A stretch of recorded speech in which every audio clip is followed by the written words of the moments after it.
Okay, let's get this out of the way.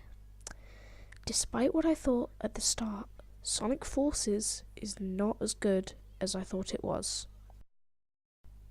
I'm going to be splitting this video into three sort of segments, one talking about modern, one talking about classic, and one talking about the Avatar. Also, there will be a small conclusion at the end, just to wrap it all up.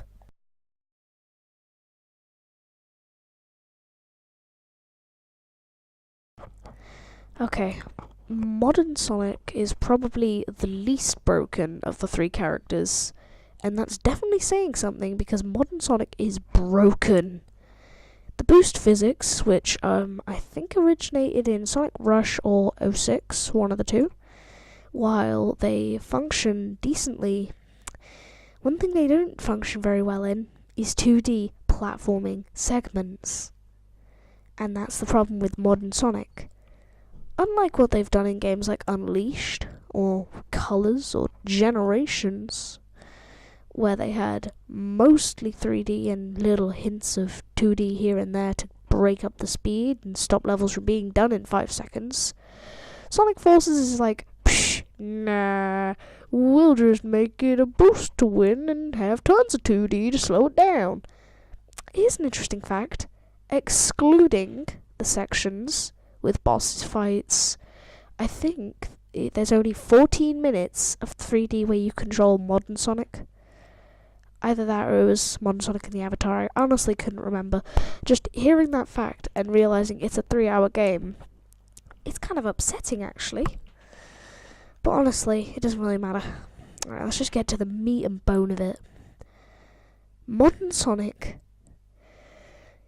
is not the same as he was back in Generations and games before that. Because at least in those games, you could kind of understand what they were trying to do. Here it just feels like you boost and you win. However, the problem with the boost is that because of the way it functions, sometimes Sonic will just decide he doesn't want to boost and just boost off a cliff or boost into oblivion. Basically, you can't try and think outside the box and do any cool speedrun tricks, because if you do, you die. That's how the game works. Okay, this bit's he's also one of the 2 characters that managed to get the supersonic treatment, which I mean, I'm happy that they included it, but really, if you're gonna like delay a thing like that, at least make it special. Anyways, moving on.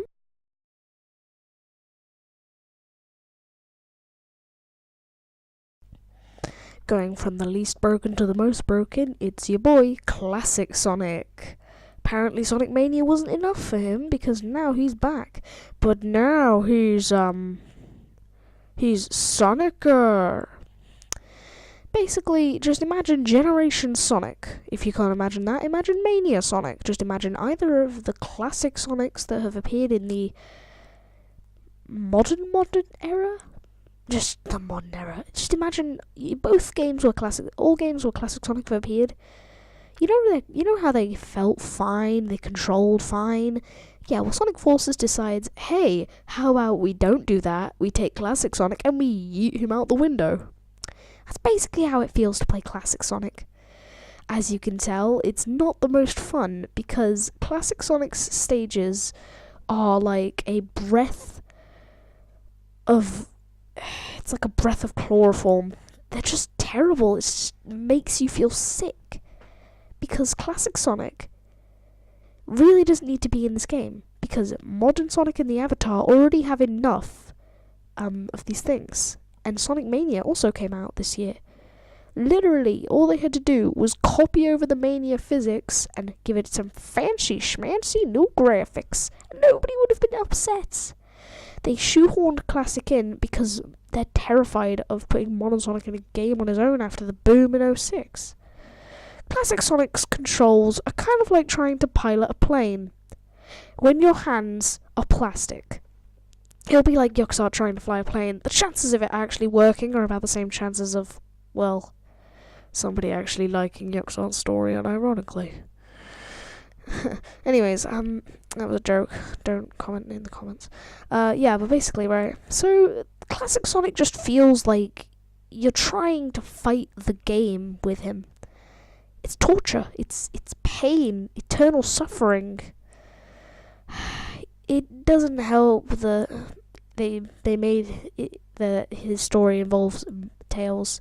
What I would have preferred is for classic Sonic to go solo, and classic Sonic to be about stopping Infinite. Since the Phantom Ruby and classic Sonic are linked, I thought there would be some sort of emphasis on that, but it's like Sonic Forces was written, and then they realised, oh wait, we need to make an origin story for the Phantom Ruby, so they just hired the people for Mania and expected them to fix everything. Which it doesn't. Mania can't save the mistakes Forces makes. And they only shoehorned Classic in because they're terrified of... I've already said that. Basically, TLDL, if you want to play Classic Sonic, don't play Sonic Forces. Play Sonic Mania. Doesn't matter which one, Switch, PS4, maybe not PC, but you get my point.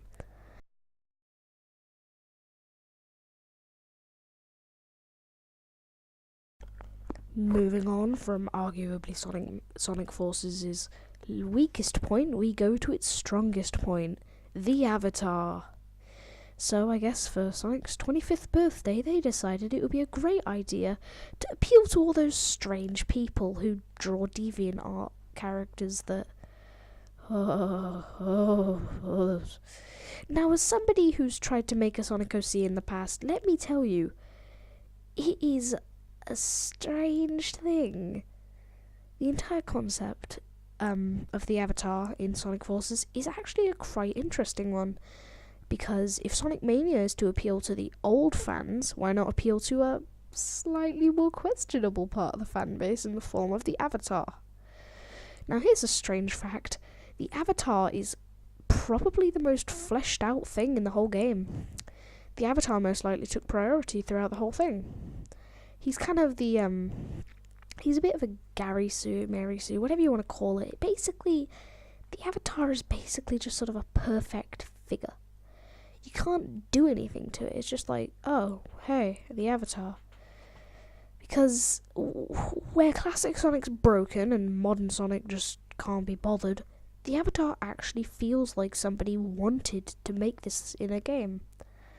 The Avatar has functional weapons and a lot of customizability. I think there's at least over 250 different cosmetics, and there's I think there's over 10 million, not 10 million, I think there's over 10,000 different ways to customize it.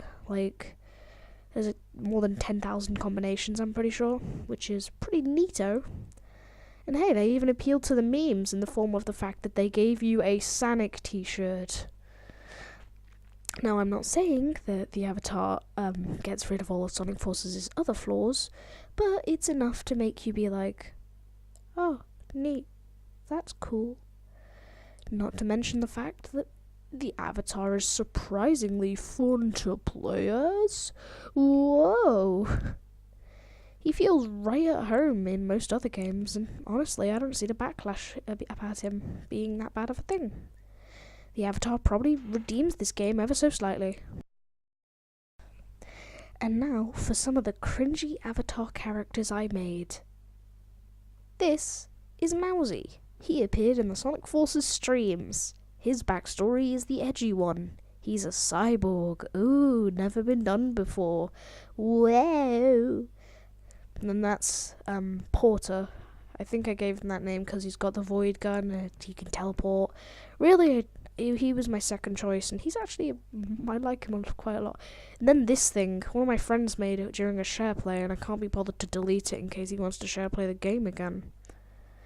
Sonic Forces does give you a wide range of customizability, so that's one thing I have to give it.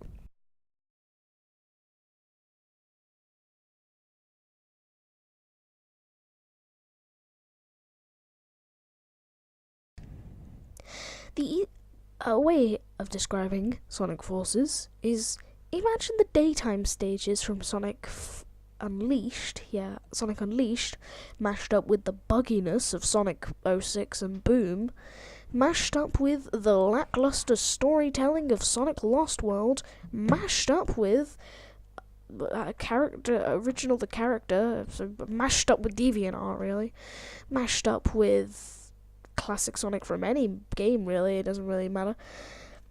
And then imagine all of them got a serious case of leg cramps. That's basically how you describe Sonic Forces. Honestly, this game could have been really good if it had done what the Twitter account for Sega does, and not been afraid to make fun of itself. Honestly, I would have much preferred it if Infinite was sort of a goofy edge, like making fun of the edge, instead of just blatant edgelord Muggy the Third, Senior. That's his name. It just one of the best. One thing I can commend is Episode Shadow. Putting edgelord against edgelord was kind of funny, but it just wasn't though at the same time, because Sonic Forces can't be redeemed. Sonic Forces can't be fixed. The easiest way to deal with Sonic Forces, if you don't like it, is to try and get a refund. Nobody said you had to like Sonic Forces. Just because it has the word Forces in the title doesn't mean it's forcing you to like the game.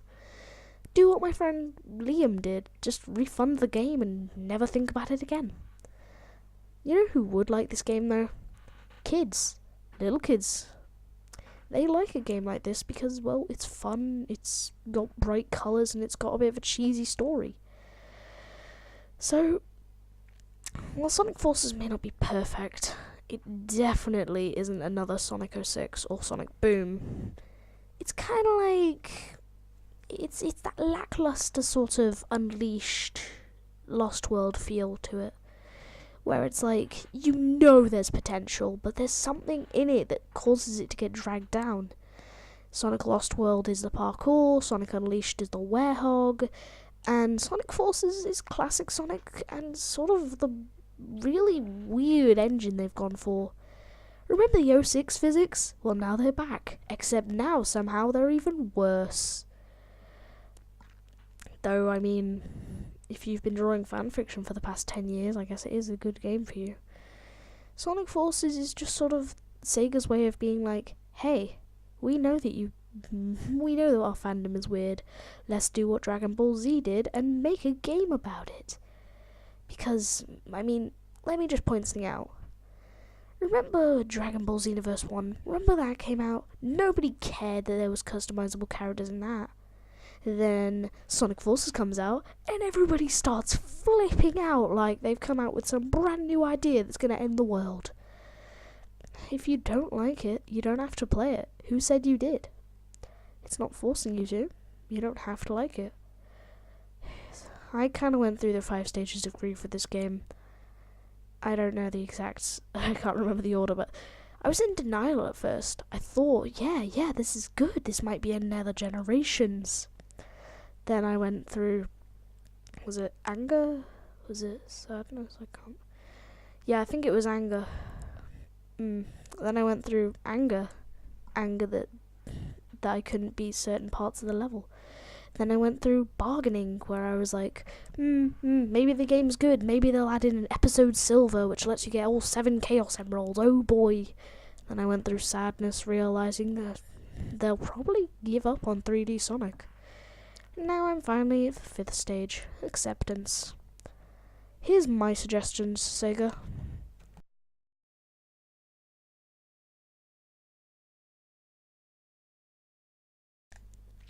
Here's what I'm gonna say. Sonic doesn't really work in 3D as much as he used to. Your options are A. Make an adventure game styled like 1, 2, or Heroes. B. Make a game like Unleashed, where it's mainly 3D, and add in a side gimmick to sort of help pad it out. Like, maybe make a Forces... I'm joking, don't make a Forces 2. Not for another few years, at least.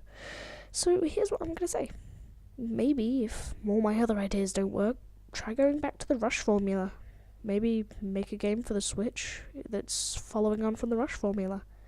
And if all else fails, just know you can make a PC port of Unleashed and sit back there enjoying the sweet, sweet money from that one guy who still likes Unleashed. or, you know, make a HD remaster of Chow Garden. Actually, that would be a really good idea. I'd pay good money for a Chow Garden remaster. Anyways, I'm rambling. I'm gonna get on to the final scores now.